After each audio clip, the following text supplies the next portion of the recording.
Everybody knows the Mona Lisa by Leonardo da Vinci, one of the most famous paintings in the history of art. However, very few know the real underlying meaning of this magnificent painting, the masterpiece of one of the greatest and most eclectic personalities of our past.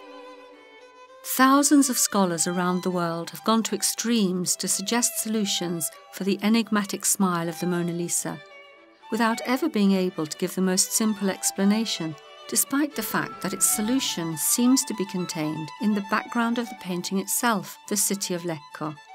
This seems to consist of two opposed sides of a single landscape, which would otherwise inexplicably appear to be on two different levels.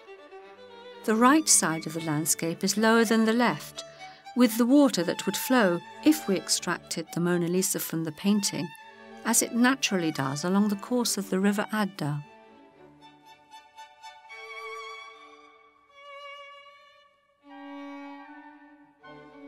Certainly, having identified the real landscape in the painting has helped enormously in better understanding the directions given by Leonardo himself. With regard to the Mona Lisa, better known in Italy as La Gioconda, this is the female representation of Leonardo himself, with the two components, male and female, depicted as part of the same unit like yin and yang, and in a similar way to the landscape of Lecco in the background.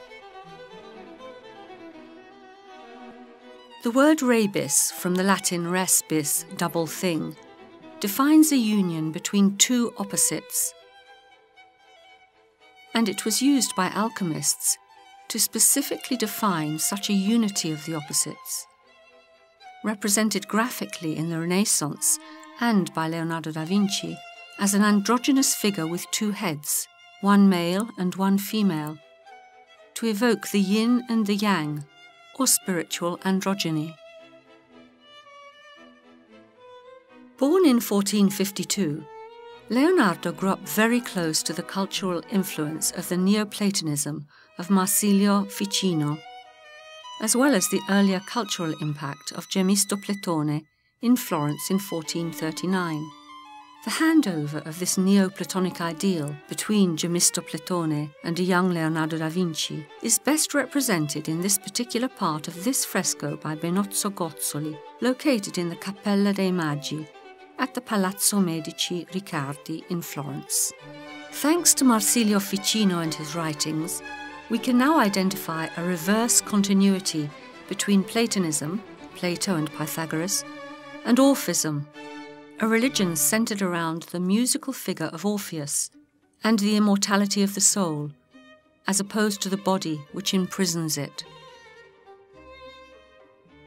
The Orphic rites tended to replicate those of Egypt, similar to those of many other cultures, such as the I Ching, the Chinese Book of Changes, from which Ovid's Metamorphoses derives, in which the soul of the deceased is separated from the mortal body to allow its rebirth once it rises to the heavens, mainly through harmonic repetitive melodies of the music of the celestial spheres, or, in other words, that compendium of harmonic vibrations related to the influence of the 7 major planets and the Sun, as laid out by Plato in the Timaeus. The myth of Orpheus and the episode of the loss of Eurydice was narrated at the Neoplatonic Academy of Florence by the poet Poliziano, who staged the fable of Orpheus, Fabula di Orfeo, in Mantua in 1480. I thee give, but with these laws, she will follow the blind alley, but you never may see her face until you are received among the living. The fable of Orpheus by Poliziano was staged at the theatre with a setting by Leonardo and is well documented and studied in the so-called Foglio del Teatro, dated 1506 and contained in the Codex Arundel. Let's return to the Mona Lisa and its background landscapes to capture an element to which, until the present, no one had paid attention. The background on the left is the same as that used by Leonardo to stage the representation of Orpheus by Poliziano. Music is the fundamental cause of the process of reunification of Orpheus with his beloved Eurydice, a reunification which had been obstructed through his failing to meet the unique principle of duality, namely spiritual marriage, the alchemical wedding, the joining together of the duality, and the main theme in Mozart's Magic Flute. Papageno, the bird-catcher, is a wanderer dressed in feathers who, with his magic music box, is able to find his soulmate Papagena, thus defeating the Queen of the Night. The mountain used by Leonardo in the play Orfeo and in the background of the Mona Lisa encapsulates those underlying geographical directions which enable us to find the music of the spheres concealed by the Florentine painter and which I recently discovered in a house in the Valtellina. This music is presented in the form of an extraordinary flight of opposing birds and identifies a specific concept of which the symmetries found in Mozart's Magic Flute represent one of the innumerable derivations, including Pachelbel's Canon, Il tema della follia, the theme of madness, or the late work of Bach.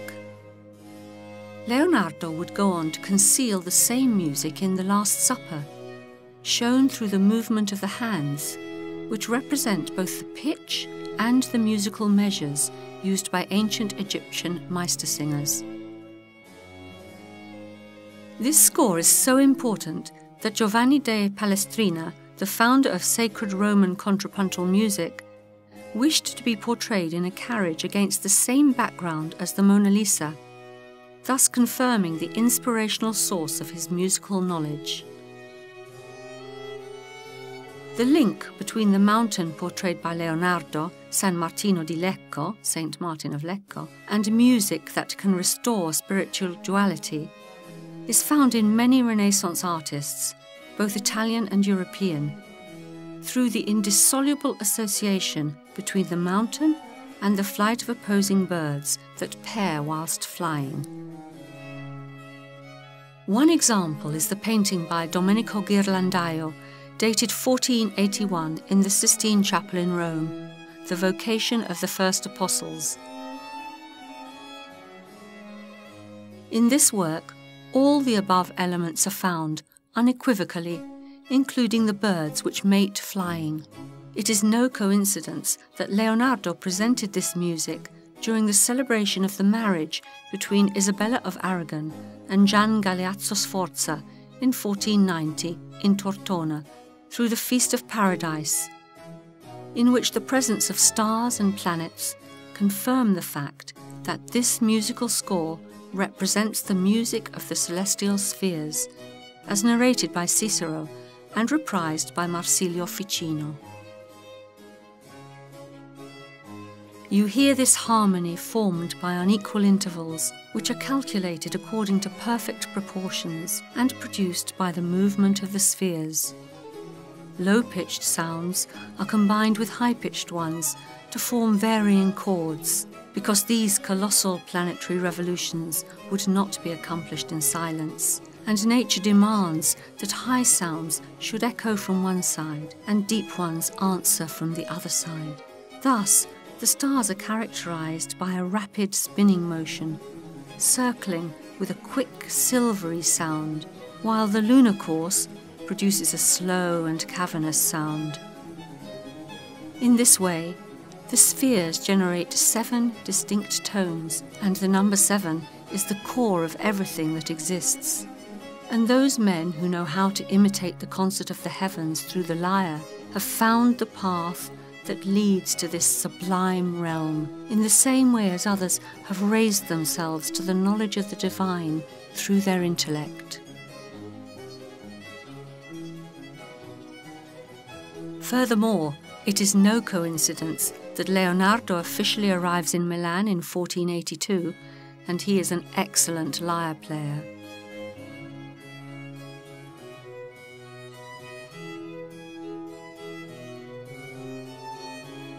The debut of the score chosen by Leonardo, A Marriage, suggests a revival of the Orphic concept, whereby the musical instrument is considered a tool for a spiritual union between a man and a woman, and music.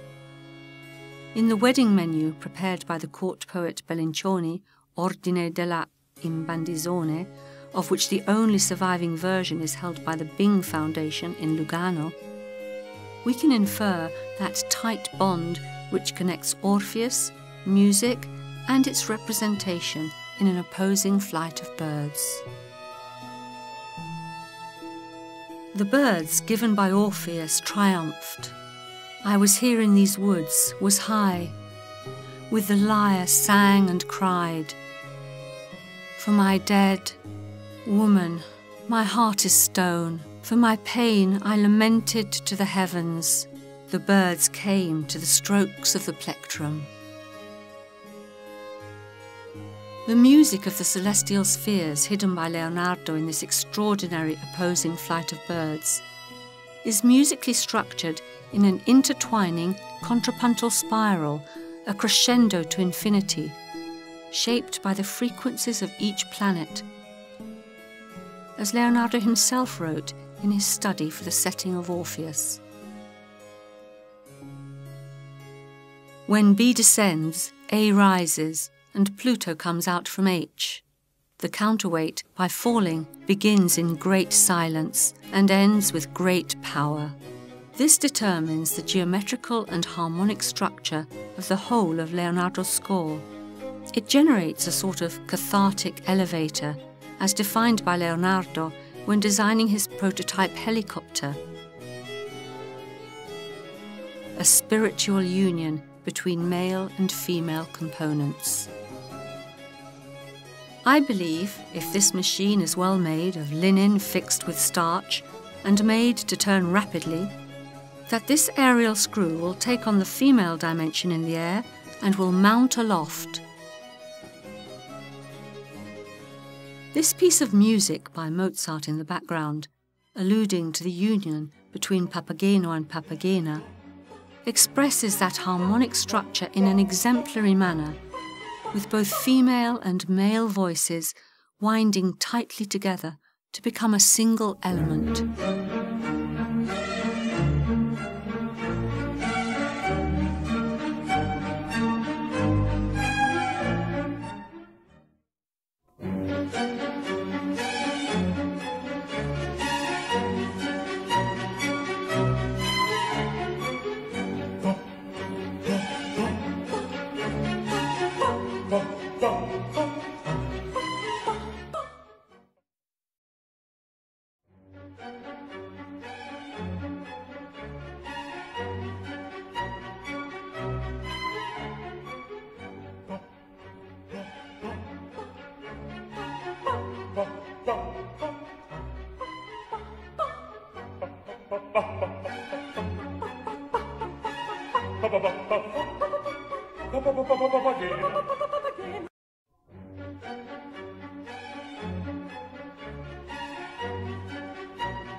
Bist du mir nun ganz vergeben?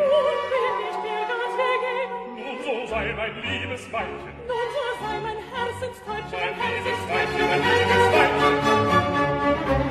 Welche Freude wird das sein? Welche Freude wird das sein? Wenn die